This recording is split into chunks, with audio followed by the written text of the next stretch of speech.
నమస్తే welcome to Nandyal news 9 ముందుగా headlines Nandyal municipality కాంట్రాక్టర్లకు బిల్లుల కోసం ఎదురుచూపులు స్పందించిన అధికారులు మాకు ఆత్మహత్యలే శరణ్యమంటూ కమిషనర్ కోసం ఎదురుచూపులు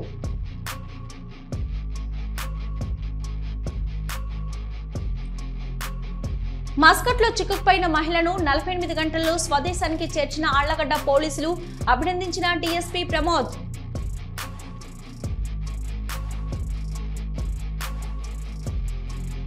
నంద్యాల పట్టణంలో ఎన్నికల కమిషన్ ఆదేశాల మేరకు పోలింగ్ కేంద్రాలను పరిశీలించిన నంద్యాల తహసీల్దార్ శ్రీనివాసులు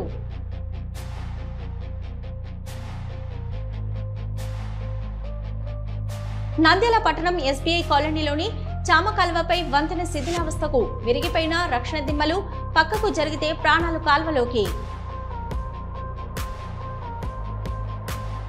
నంద్యాలలో విత్తనాలు రైతులు కొనుగోలు చేసినప్పుడు తప్పనిసరిగా బిల్లు ఇవ్వాలి, లేని పక్షాన వారిపై కఠిన చర్యలు తప్పవు. జిల్లా వ్యవసాయ శాఖ అధికారి మురళీకృష్ణ. నంద్యాల కాంగ్రెస్ పార్టీ కార్యాలయంలో రాహుల్ గాంధీ పుట్టినరోజు వేడుకలు కాంగ్రెస్ అధ్యక్షులు దాసరి చింతలయ్య.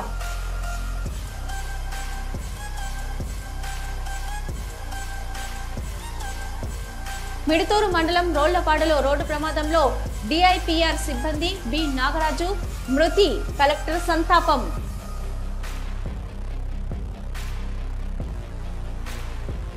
బనగనపల్లె బీసీ రాజారెడ్డి తల్లిదండ్రుల జ్ఞాపకార్థం పేద విద్యార్థులకు 50,000 చొప్పున 6 మంది విద్యార్థులకు నగదు బహుమతి బీసీ రాజారెడ్డి.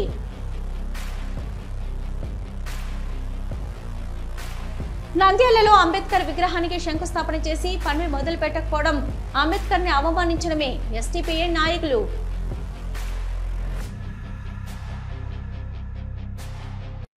అయితే గత కమిషనర్ కాంట్రాక్టర్లకు బిల్లులు వచ్చే విధంగా చేస్తానంటూ వారి దగ్గర కమిషన్ తీసుకుని డబ్బులు మూట కట్టుకుని వెళ్లిపోవడంతో కాంట్రాక్టర్ బతుకులు రోడ్డుపైన పడాల్సిన పరిస్థితి నెలకొంది.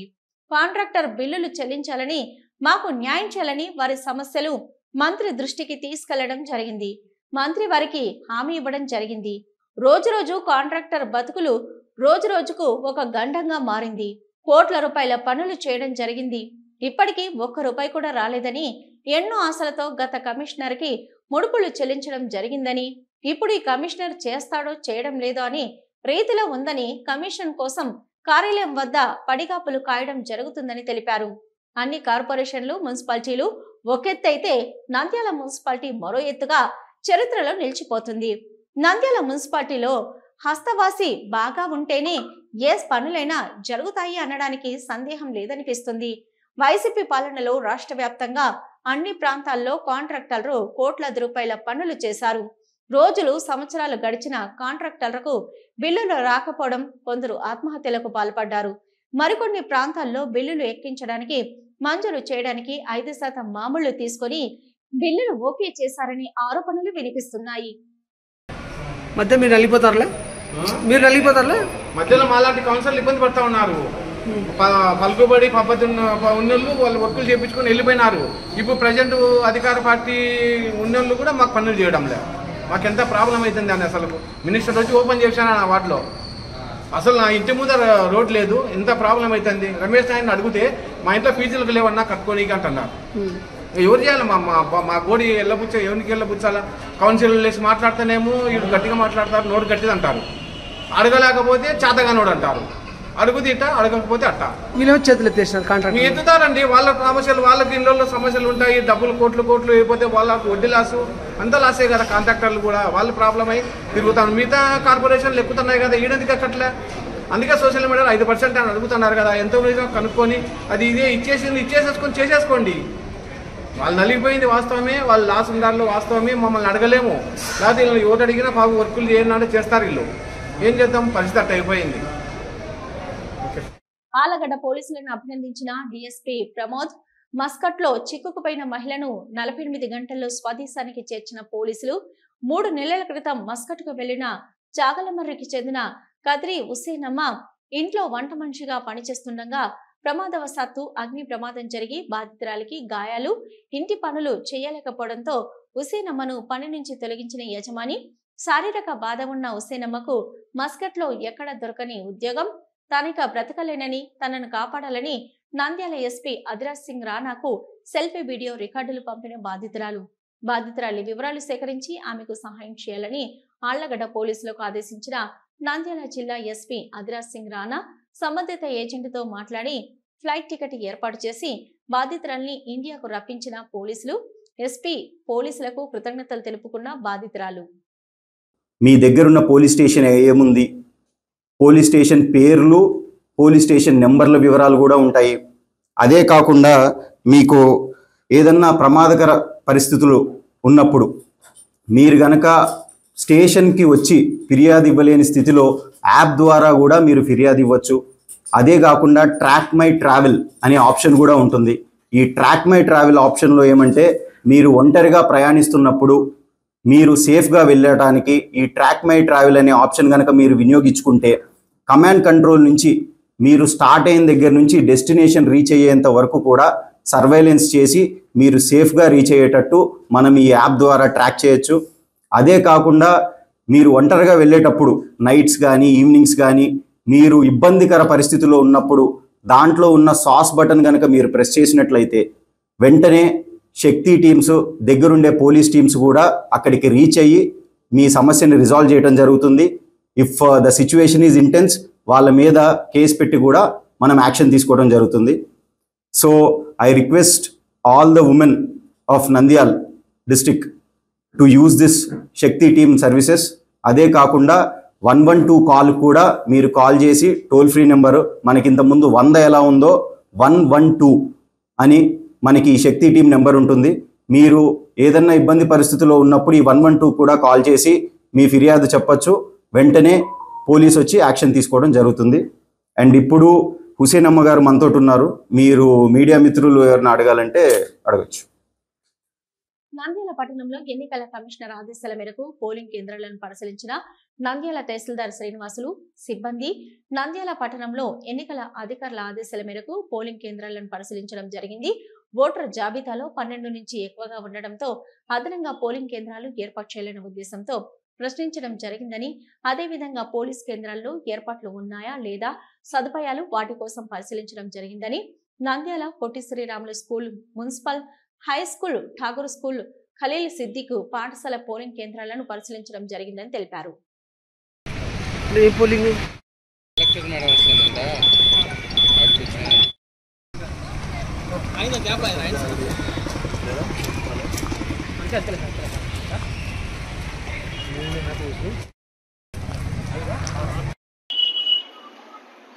ప్రస్తుతం ఎలక్షన్ కమిషన్ వారి ఆదేశాల మేరకు అన్ని పోలింగ్ కేంద్రాలను పరిశీలించి ఓటర్ల జాబితాలో 1200 మించి ఓటర్లు ఉంటే వాటికి కొత్త పోలింగ్ కేంద్రాలు ఏర్పాటు చేయడం నిమిత్తము అడిషనల్ పోలింగ్ గదుల కోసము అన్ని కేంద్రాలను పరిశీలించి ప్రతి ఒక్క స్కూల్ను పరిశీలించి పోలింగ్ కేంద్రాలకు తనిఖీ చేయడం జరుగుతుంది. తర్వాత అన్ని పోలింగ్ కేంద్రాల్లో కూడా అన్ని ఫెసిలిటీస్ ఉన్నాయా లేదా అని కూడా పరిశీలించడం జరుగుతుంది. చేసి నివేదికను ఉన్నతాధికారుల ద్వారా ఎలక్షన్ కమిషన్ ఆఫ్ ఇండియాకు పంపించడం జరుగుతుంది. నంద్యాల పట్టణం ఎస్బీ కాలనీలోని చామకాల్వపై వంతెన శిథిలావస్థకు చేరుకుంది. రక్షణ దిమ్మలు విరిగిపోయాయి. ఈ మార్గం నిత్యం రద్దీగా ఉంటుంది. పెద్ద సంఖ్యలో విద్యార్థులు పాఠశాలలు, కళాశాలలకు ఈ వంతెన మీదుగానే రాకపోకలు సాగిస్తుంటారు. వాహనదారులు, ప్రజలు, విద్యార్థులు బ్రిడ్జి దాటి వెళ్లాలంటే భయపడిపోతున్నారు. బ్రిడ్జి మీద ఎదురుగా పెద్ద వాహనం వచ్చిందంటే కాలువలో పడిపోవలసిన పరిస్థితి నెలకొందని, కనీసం రక్షణ సపోర్టు వాళ్లు కూడా బ్రిడ్జికి లేకపోవడంతో కాలేజీ విద్యార్థులు, ప్రజలు ఎప్పుడు ప్రమాదం జరుగుతుందంటూ భయంకు గురవుతున్నారు. ఇప్పుడైనా అధికారులు స్పందించి బ్రిడ్జికి మరమ్మతులు చేయాలని పలువురు ఆవేదన వ్యక్తం చేస్తున్నారు. ఇక్కడ కుందో నది బ్రిడ్జి రామకృష్ణ పీజీ కాలేజ్ దగ్గర చాలా మంది పిల్లలు, బుర్షాపేట పిల్లలు అయితే కానీ కాలేజీకి వచ్చే పిల్లలు రాకపోకలు చాలా మంది ఉంటారు. ఎన్జిఓస్ కాలనీ వాళ్ళు ఇక్కడ రాకపోకలు జరుగుతూనే ఉంటాయి. ఈ బ్రిడ్జికి ఎటువంటి ప్రికాషన్ లేదు. చాలా మంది దాంట్లో పడి చనిపోవడానికి కారణాలు ఉంటాయి. చిన్న పిల్లలు దాంట్లో పడితే చనిపోతారు. కనుక మున్సిపాలిటీ వారు ఎప్పుడైనా కనుకరించి ఈ బ్రిడ్జికి ప్రికాషన్ చేయవలసిందిగా కోరుతున్నాం. నంద్యాల జిల్లాలో జొన్న, పత్తి విత్తనాలు కొనుగోలు చేసినప్పుడు తప్పనిసరిగా బిల్లు, నకిలీ విత్తనాలు అమ్ముతున్నట్లు రైతులకు సమాచారం ఉంటే తెలియజేయాలని జిల్లా వ్యవసాయ అధికారి మురళీకృష్ణ పేర్కొన్నారు. ఈ సందర్భంగా విలేకరుల సమావేశంలో వ్యవసాయ జిల్లా అధికారి మురళీకృష్ణ మాట్లాడుతూ పట్టణంలో ఎక్కువ సీడ్ కంపెనీలు ఉన్నాయని, అదేవిధంగా ఎవరైనా గాని రైతులు విత్తనాలు కొనే ముందు తప్పనిసరిగా బిల్లును తీసుకోవాలని, పంట వేసిన నుంచి చివరి వరకు విత్తనాలు కొలువులు చేసిన బిల్లును అలాగే ఉంచుకోవాలని, ఎవరైనా గాని విత్తనాలు కొన్నప్పుడు బిల్లు ఇవ్వకుండా సమాచారం ఇవ్వాలని పేర్కొన్నారు. అదేవిధంగా వ్యాపారస్తులు తప్పనిసరిగా రైతులకు బిల్లును ఇవ్వాలి, లేని పక్షాన మీ షాప్ ను సీజ్ చేయడం జరుగుతుందని హెచ్చరికలు జారీ చేశారు. మొక్కజొన్న కానీ అన్ని విత్తనాలు కూడా ఇక్కడి నుంచే కంపెనీలు ప్రొడ్యూస్ చేసుకొని వెళ్తుంటాయి. ప్రాసెసింగ్ యూనిట్స్ కూడా ఇక్కడే ఉన్నాయి, ప్రాసెసింగ్ కూడా ఇక్కడే జరిగి వెళ్తుంటాయి. ప్రాసెసింగ్లో మేము జరిగేటప్పుడు కూడా చూడటం జరిగింది, ఎక్కడెక్కడ వెళ్తున్నాయి అని అన్నీ కూడా వాళ్ళ లాట్ నెంబర్స్ ఇవన్నీ కూడా. ఇక్కడ వెళ్ళినవి లాట్ నెంబర్స్ వారీగా వెళ్ళి వాళ్ళు వెరైటీలుగా కంపెనీ వాళ్ళు హైదరాబాద్లో ప్యాకింగ్ చేసేటప్పుడు కంపెనీలుగా వేసుకోవడం జరుగుతుంది. దానిలో ఏ లోపం కనపడినా సరే అది ఎక్కడ ప్రాసెసింగ్ జరిగింది, ఎక్కడ ప్రొడక్షన్ జరిగింది అనేది వివరాలు మనకి రావటం జరుగుతుంది. ఇటువంటివి ఏది జరిగినా సరే రైతుకి ఆ కంపెనీ వాడే బాధ్యుడు అవుతాడు. ఎందుకంటే ఇవన్నీ కూడా హైబ్రిడ్ రకాలు కాబట్టి ఏ హైబ్రిడ్ ప్రొడక్షన్ అయితే ఉత్పత్తి చేసిందో ఆ కంపెనీ వాడే బాధ్యుడు అవుతాడు. MOU అనేది మెమరాండం ఆఫ్ అండర్స్టాండింగ్ అనేది కంపెనీకే సంబంధించింది. ఇప్పుడు కనుక ఎక్కడన్నా పోయింది అని తెలిస్తే అతను నష్టపరిహారం కూడా ఇవ్వవలసిన బాధ్యత రైతుకి ఇవ్వవలసిన బాధ్యత ఆ కన్సర్న్ ఎరువుల ప్రొడ్యూసర్స్కే, విత్తన ఉత్పత్తిదారుడికే బాధ్యత కలిగి ఉన్నది. యువ భారతావని దిక్సూచి రాహుల్ గాంధీ నేడు పుట్టినరోజు వేడుకలు DCC అధ్యక్షులు లక్ష్మీ నరసింహ యాదవ్ ఆదేశాల మేరకు ఘనంగా నిర్వహించిన నంద్యాల పట్టణ కాంగ్రెస్ అధ్యక్షుడు దాసరి చింతలయ్య. ఈ సందర్భంగా వారు మాట్లాడుతూ భారత రాజకీయాల్లో నెమ్మదిగా నిశ్శబ్దంగా సాగిన ఓ యువ నాయకుడి యాత్రకు నేడు మరో మలుపు. జూన్ 19 రాహుల్ గాంధీ పుట్టినరోజు సందర్భంగా ఆయన జీవిత విశేషాలను, రాజకీయ ప్రస్థానాన్ని, సిద్ధాంతాలను విశ్లేషించుకునే సందర్భం ఇది. ఒత్తిళ్లకు లోనయ్యే సమయంలోనూ విమర్శల్ని ఎదుర్కొంటూ ప్రజల మధ్య నడిచి తనదైన ముద్ర వేసిన నాయకుడిగా రాహుల్ ఎదిగిన విధానం ఎంతో మందికి మార్గదర్శకంగా నిలుస్తుంది. రాహుల్ గాంధీ జననం 1970 జూన్ 19న న్యూఢిల్లీలో జరిగింది. ఆయన భారత మాజీ ప్రధాని రాజీవ్ గాంధీ, మాజీ కాంగ్రెస్ అధ్యక్షురాలు సోనియా గాంధీ కుమారుడు. జవహర్లాల్ నెహ్రూ వంటి స్వాతంత్ర సమరయోధులు ఆయన తాతయ్య. ఇందిరాగాంధీ లాంటి మాజీ ప్రధాని ఆయన నానమ్మ. ఈ నేపథ్యంలో ఆయనపై రాజకీయ భవిష్యత్తు ప్రభావాన్ని ముందుగానే కలిగించింది. మా యువ నాయకుడు శ్రీ రాహుల్ గాంధీ గారి పుట్టినరోజు సందర్భంగా నంద్యాల పట్టణ కాంగ్రెస్ కమిటీ ఆధ్వర్యంలో కేక్ కట్ చేయడం జరిగింది. మరి ముఖ్యంగా రాహుల్ గాంధీ గారి కుటుంబం అంటేనే కాంగ్రెస్ పార్టీ అంటేనే గాంధీ కుటుంబం అని చెప్పి మచ్చలేని నాయకుడు ఎవరైనా ఉన్నారంటే అది ఒక కోట్ల విజయభాస్కర్ రెడ్డి తర్వాత రాహుల్ గాంధీ గారే అని చెప్పక తప్పదు. అలాగే రాహుల్ గాంధీ గారు కన్యాకుమారి నుంచి కాశ్మీర్ వరకు జోడో పాదయాత్ర చేసి ఇప్పుడు ఉన్నటువంటి కర్ణాటక, తెలంగాణ, హిమాచల్ ప్రదేశ్, అలాగే తమిళనాడులోని రాష్ట్రాల్లో కూడా కూటమిగా ఏర్పాటు చేసి ప్రభుత్వాన్ని నడపగల శక్తి కాంగ్రెస్ పార్టీకి ఉందని చేసుకున్నాము. మిడుతూరు మండలం రోళ్లపాడు మలుపు వద్ద గురువారం ఉదయం 5:30 జరిగిన రోడ్డు ప్రమాదంలో నంద్యాల జిల్లా సమాచార పౌర సంబంధాల శాఖ కార్యాలయపు office subordinate B Nagaraju heart మరణం చెందారు. ఈ ప్రమాదంపై జిల్లా కలెక్టర్ జి రాజకుమారి తీవ్ర దిగ్భ్రాంతి వ్యక్తం చేస్తూ వారి కుటుంబ సభ్యులకు ప్రగాఢ సానుభూతి, సంతాపాన్ని తెలియజేశారు. బాధిత కుటుంబానికి ప్రభుత్వం తరపున అవసరమైన సహాయం అందించాలని DPRO నందికొట్కూరు తహసీల్దార్ను కలెక్టర్ ఆదేశించారు. DIPRO కార్యాలయపు సిబ్బంది కూడా నాగరాజు మృతి పట్ల తీవ్ర ఆవేదన వ్యక్తం చేస్తూ తన సంతాపాన్ని తెలిపారు. బనగనపల్లి BC రాజారెడ్డి తల్లిదండ్రుల జ్ఞాపకార్థం విద్యార్థులకు ఆర్థిక సాయం 50,000 చొప్పున 6 మంది విద్యార్థులకు నగదు బహుమతి, పేద విద్యార్థులకు చేయూత అందించడంలో BC కుటుంబం ముందుంటుంది. ఇక పట్టణంలో మాజీ సర్పంచ్ BC రాజారెడ్డి మంచి లక్ష్యంతో ఉన్నతమైన స్థానాలు అధిరోహించాలని, విద్యార్థి దశ నుంచే క్రమశిక్షణలో జ్ఞానం కలిగి ఉండాలని బనగనపల్లి పట్టణ మాజీ సర్పంచ్ BC రాజారెడ్డి పేర్కొన్నారు. బనగనపల్లి పట్టణంలోని ప్రభుత్వ జూనియర్ కళాశాల BC గుర్రెడ్డి ఆడిటోరియం నందు బనగనపల్లి నియోజకవర్గం పరిధి నగదు బహుమతితో పాటు మెమంటో, కష్టకాలంలో విజయం ఎలా సాధించాలి అన్న పుస్తకాన్ని విద్యార్థులకు బీసీ రాజారెడ్డి సొంత నిధులతో అందజేశారు. ప్రభుత్వ పాఠశాలలో చదువుతున్న విద్యార్థులలో ప్రోత్సహించేందుకు 10వ తరగతి మండలంలోని మొదటి స్థానం సాధించిన విద్యార్థులకు ప్రోత్సాహక బహుమతులు అందజేయడం వల్ల ప్రభుత్వ పాఠశాలలను ప్రోత్సహించడంతో పాటు విద్యకు పేదరికం అడ్డు కాకూడదు అన్న సంకల్పంతోనే ఇలాంటి కార్యక్రమాలు ఏర్పాటు చేయడం జరుగుతుందని బీసీ రాజారెడ్డి గుర్తు చేశారు.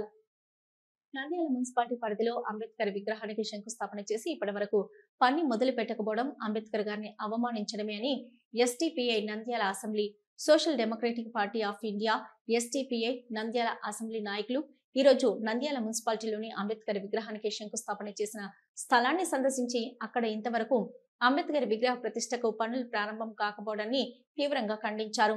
నంద్యాల జిల్లా ప్రధాన కార్యదర్శి ఎజాజ్ హుస్సేన్ మాట్లాడుతూ నంద్యాల పట్టణంలోని ప్రజా సంఘాలు, దళిత సంఘాలు, వివిధ పార్టీల నాయకుల డిమాండ్ మేరకు ఏప్రిల్ 14వ తేదీన న్యాయశాఖ మంత్రివర్యులు NMD Farooq, Nandyal collector, municipal commissioner అక్కడ అంబేద్కర్ గారి విగ్రహానికి శంకుస్థాపన చేయడం జరిగింది.